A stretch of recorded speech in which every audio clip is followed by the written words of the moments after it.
जय हिंद राष्ट्र। भारत इस समय विदेश से आए हुए लोगों की शरण स्थली के नाते बड़े पैमाने पर विकसित हो रहा है। वैसे तो ये अंतर्राष्ट्रीय समस्या है।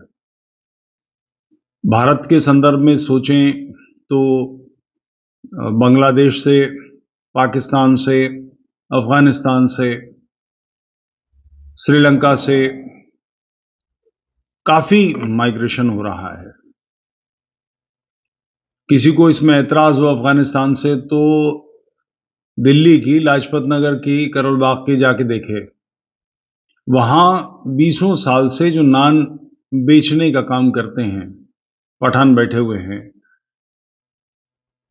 अफीम चरस के धंधे, अफ्रीका से बहुत सारे लोग, नाइजीरिया से और उन देशों के जो नारकोटिक्स का काम करते हैं, खूब सारे लोग आ रहे हैं। श्रीलंका से बहुत लोग आ रहे हैं। रोहिंग्या बर्मा के बहुत बस गए हैं। इस तरह की समस्या से यूरोप भी जूझ रहा है। वहां सीरिया से, इराक से, यमन से, पाकिस्तान से, अफगानिस्तान से बहुत लोग पहुंचे हुए हैं। उनकी अपनी एक समस्या है, उनकी जायज समस्या है।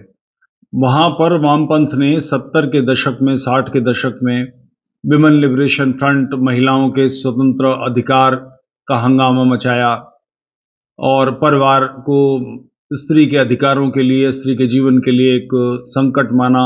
उसके स्वतंत्र अधिकार को परिवार हनन करता है, पति हनन करता है, ऐसी मानसिकता बनाई। परिणाम ये निकला कि महिलाओं ने शादियां नहीं की। फिर विमेन लिबरेशन फ्रंट के साथ साथ एलजीबीटी का, स्त्री पुरुषों की समलैंगिकता का एक मुद्दा उठाया। मुझे डॉक्टर राजीव मिश्रा ने बताया कि इंग्लैंड के केजी के बुक में ये विषय रखा गया है कि जंगल में 2 हिरन थे जो गे थे। अब ये केजी के बच्चे को पढ़ाया जा रहा है, तो 15-16 की उम्र में आकर जब उसके हार्मोन्स बहुत प्रबल होंगे, काम के का भाव उसके अंदर प्रबल होगा, वो कितना किस तरफ को सोचेगा, सहज भाव उसके अंदर, ये उसके लिए सहजता हो जाएगी। परिणाम इन सब कर्मों का अब ये निकला है कि यूरोप के पास, चाहे वो फ्रांस हो, चाहे वो ब्रिटेन हो, चाहे जर्मनी हो, चाहे इंग्लैंड हो और अन्य देश हों, उनके पास नई पीढ़ी बहुत कम है।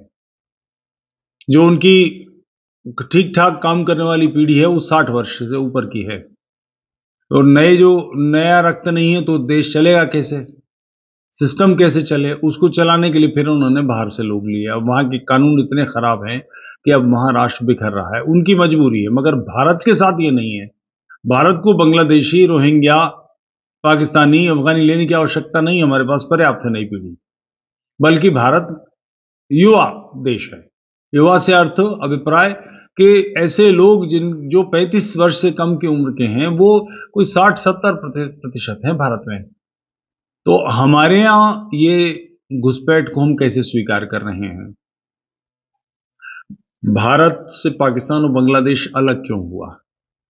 क्योंकि भारत के अंदर कई राष्ट्र थे। राष्ट्र का अभिप्राय क्या है? ये 3 शब्द हैं, राष्ट्र, राज्य और देश। इस पर थोड़ी-सी बात करता हूँ, चूँकि कई जो परंपरावादी सनातनी हैं, जैसे पुरी के शंकराचार्य हैं और कई लोग हैं जो राष्ट्र के बारे में आजकल बात कर रहे हैं, हिंदू राष्ट्र के बारे में बात कर रहे हैं। तो राष्ट्र का अभिप्राय क्या है, उनकी भी ध्यान में आना चाहिए और हम लोग आपस में बात कर ही सकते हैं। राष्ट्र किसी भी देश में निवास करने वाले समाज को कहते हैं। देश वो भूभाग है जिसमें वो राष्ट्र निवास करता है और राज्य उसको चलाने वाली प्रणाली को कहते हैं। किसी देश में 2 राष्ट्र भी हो सकते हैं, कोई 2 देशों में 1 राष्ट्र हो सकता है। जैसे द्वितीय विश्व युद्ध के बाद जर्मनी का विभाजन कर दिया गया, 2 हिस्से कर दिए गए। पूर्वी जर्मनी, पश्चिमी जर्मनी। एक ही राष्ट्र था, 2 देश बना दिए गए। फिर एक देश जिसमें बड़ा बवाल हुआ भी अलग हो गया, चेकोस्लोवाकिया। यहां एक ही देश में 2 राष्ट्र थे, चेक थे और स्लाव थे। 2 अलग ग्रुप थे, 2 अलग एथनिक ग्रुप्स थे, जिनकी अपनी मान्यताएं भिन्न थी। तो राष्ट्र मूलतः समाज को कहते हैं। कई बार किसी देश राष्ट्र के पास देश नहीं होता। 2000 साल से अधिक समय तक यहूदी राष्ट्र के पास देश नहीं था। बहुत बाद में द्वितीय विश्व युद्ध के बाद उनको देश मिला। तो किसी भी देश के निर्माण के पीछे मानसिकता यही रहती है कि वहां जो रहने वाला राष्ट्र है वो सुरक्षित रहे। भारत से बांग्लादेश और पाकिस्तान इसीलिए अलग हुए थे कि उन्होंने अपने आप को अलग राष्ट्र माना और हमसे अलग हो गए। देश वो बाउंड्री है जिसके अंदर हम आने वाले से अपने आप को सुरक्षित रखते हैं, बचाते हैं। और राष्ट्र एक आर्थिक सत्ता भी है। अगर आर्थिक सत्ता राष्ट्र नष्ट होगा तो आर्थिक सत्ता निबट जाएगी, हमारे हाथ से धरती छिन जाएगी, हमारे हाथ से व्यापार छिन जाएंगे, हमारे काम छिन जाएंगे। तो राष्ट्र की चिंता होनी चाहिए। इसको छोड़ा नहीं जा सकता। इससे स्वतंत्र रूप से कि ये कैसे भी चल जाए इस प्रकार से नहीं रखा जा सकता। मगर यहां ऐसा ही हो रहा है और उसका कारण ये है कि भारत का जो राष्ट्र है उसमें लोगों ने वोट समूह बनाने शुरू कर दिए हैं। और ये कोई नई चीज नहीं है, गांधी नेहरू ने भी ये किया था। 47 में जब विभाजन हो गया तो विभाजन के जो मूल पापी थे, यानी उत्तर प्रदेश, बिहार, बंगाल, यहां के मुसलमान, जिन्होंने बहुत जोर शोर से, और केरल के मुसलमान बहुत जोर शोर से पाकिस्तान के पक्ष में आंदोलन चलाया। पाकिस्तान का मतलब क्या, ला इलाहा इल्लल्लाह, जहां पर मोहम्मद और अल्लाह की मुमलिकत का ही बोलबाला होगा और काफिरों को दूसरे दर्जे का जिम्मी बना दिया जाएगा, उनसे जजिया लिया जाएगा, उन्हें गुलाम बनाएंगे, फलाना का होगा, धमाका होगा, ये सारी लीडर उधम मचाए। विभाजन के बाद वो लोग गए नहीं। मेरठ देहात से, लखनऊ से, रामपुर से जो मुस्लिम लीग से चुनाव जीते थे वो सारे के सारे यहीं कांग्रेस में घुस गए। रातों रात नमक हराम जितने थे वो सब देशभक्त बना दिए, कांग्रेस ने बचा लिया। कारण कि एक वोट समूह मिल रहा था और उनको धमका के तुम्हारे पूर्वजों ने ऐसा पाप किया, तुमने ऐसा पाप किया, तो तुम्हें इस देश में रहने की कीमत अदा करनी पड़ेगी, नहीं तो यहां के हिंदू तुम्हें निपटा देंगे। कैसे? हमको वोट दो, हम तुम्हारी सुरक्षा की गारंटी हैं। ये लंबे समय तक चलता रहा राष्ट्र के अंदर। ये एक अराष्ट्रीय मानस, जिसने इस राष्ट्र को अपना नहीं माना, जिसने इस देश को अपना नहीं माना, जो इस देश को अपनी कब्जाई भूमि मानता था, जिसका मानस ये था कि ये धरती हमारे बुजुर्गों ने, उनके बुजुर्ग नहीं थे, तुर्कों ने जीती थी, ईरान के लोग थे कुछ समय के लिए, अरब के कुछ लोग आए थे कुछ समय के लिए, भगा दिए गए थे बाद में। 712 में जो आक्रमण हुआ, सफल हुआ है, 14वां आक्रमण था वो। उसके बाद मुश्किल से 15 साल लगे, मारपीट के सब वापस भगा दिए गए थे। मगर जो कन्वर्ट हो गए थे, अपने ही लोग जो भ्रष्ट हो गए थे, वो वैसे के वैसे ही छूट गए। और कालांतर में उनकी मानसिकता, चूंकि इस्लाम की मांगे साम्राज्यवादी हैं, वो कोई व्यक्ति अगर हिंदू से मुसलमान या ईसाई से मुसलमान हो जाता है तो उसका केवल धर्मांतरण ही पर्याप्त नहीं है, उसका राष्ट्रांतरण भी होता है। वो अपनी बुजुर्गों को अरब से जोड़ेगा, चाहे वहां के गधे से जोड़े, बल्कि वहां गधेइयां और तो वहां कुछ है ही नहीं, लुटेरे, गुंडे, बदमाश यही तो लोग हैं जो सारे के सारे इस्लाम के प्रारंभिक आचार्य हैं। तो वो उनसे अपने आप को जोड़ेगा जरूर। नतीजा, इनकी संख्या बढ़ती रही है। पाकिस्तान में आज सिंध का वो हिस्सा सारा पाकिस्तान है। तो राष्ट्र में अराष्ट्रीयता बढ़ रही है और उसको सपोर्ट कर रही है, जैसे ममता। बांग्लादेशी, रोहिंग्या बंगाल में भर गए हैं, बिहार में, उत्तर प्रदेश में, बल्कि जम्मू के ग्रामीण क्षेत्रों में इन्होंने जो रोशनी एक्ट लाए थे कमबख्त, ये कश्मीर के जो राजनीतिक नेता हैं, इन सब ने रोशनी एक्ट लाया, वो इसीलिए लाए थे इन सब लोगों को बचाने के लिए।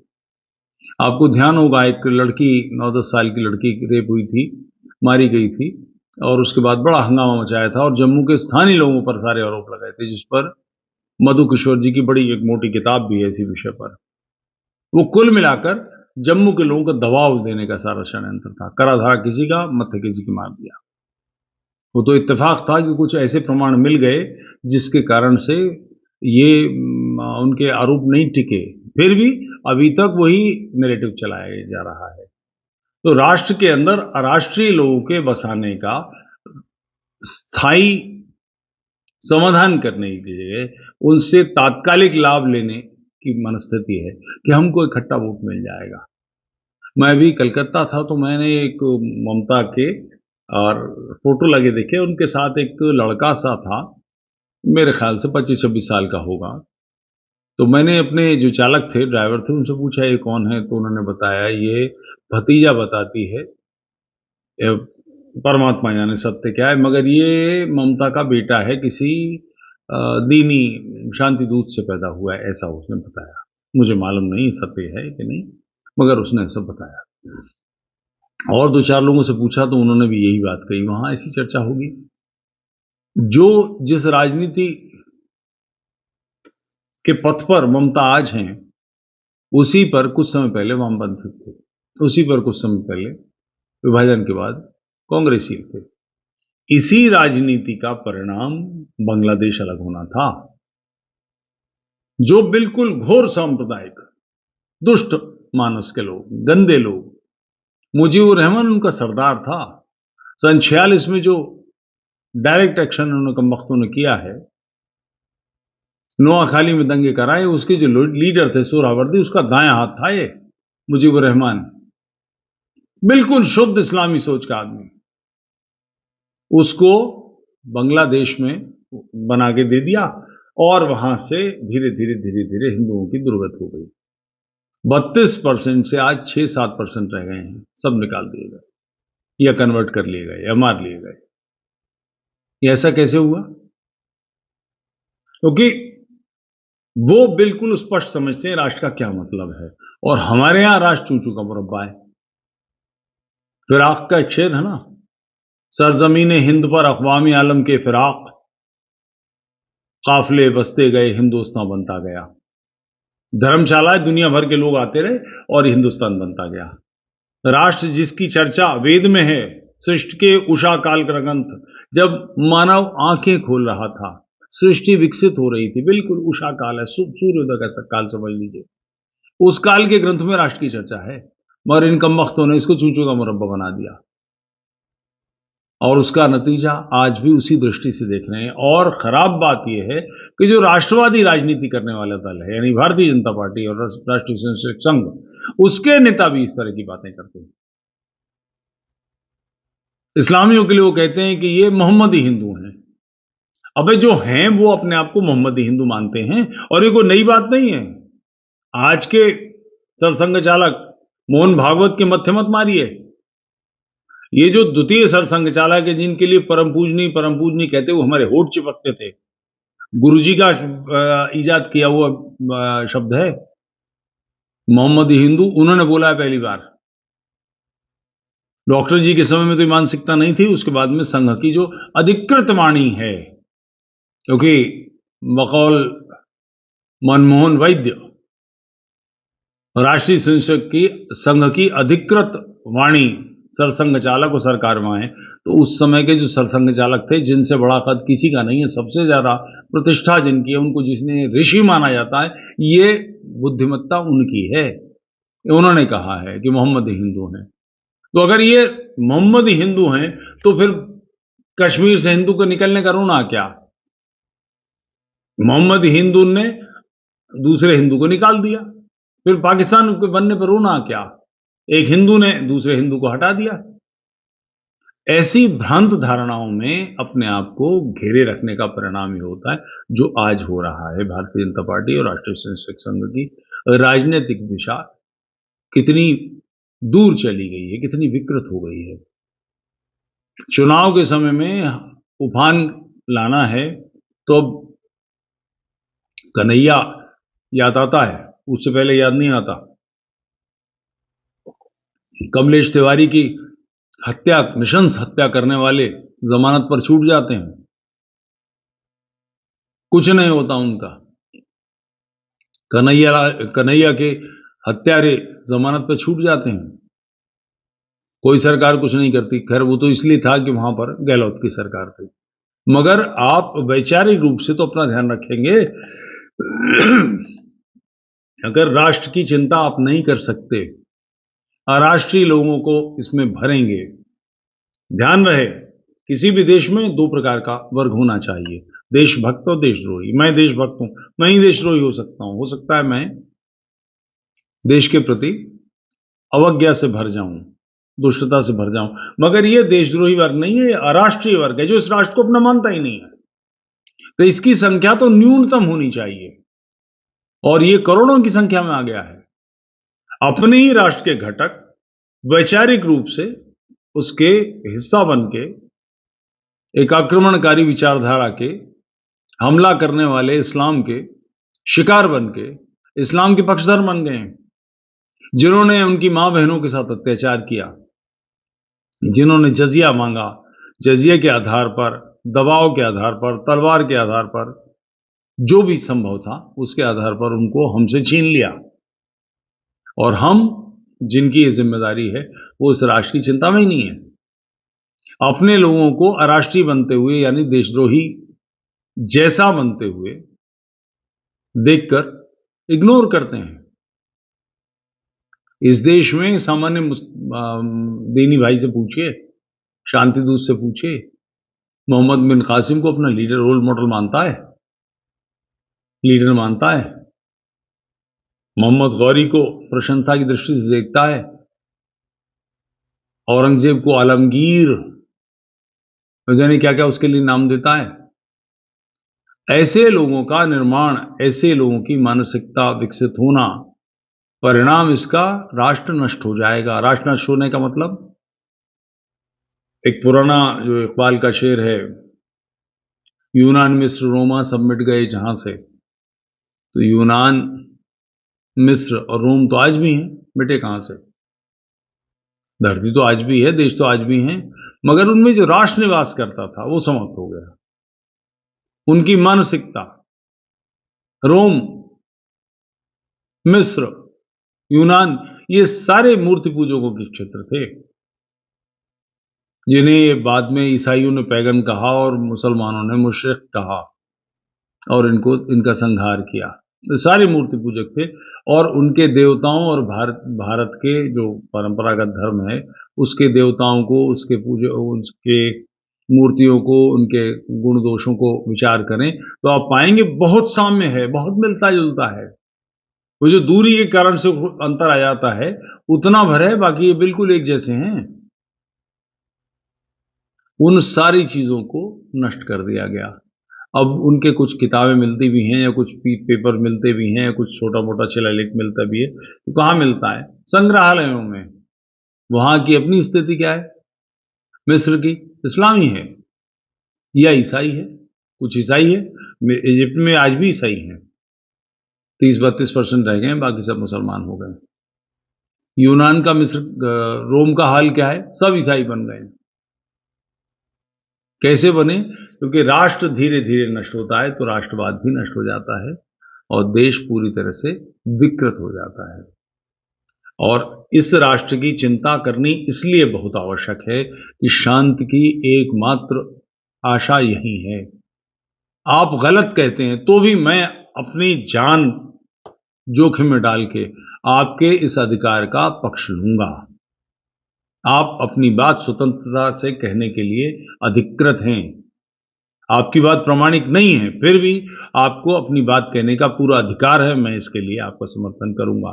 ये जो मूल चिंतन है, ये ज्ञान है, ये केवल भारतीय परंपरा में है।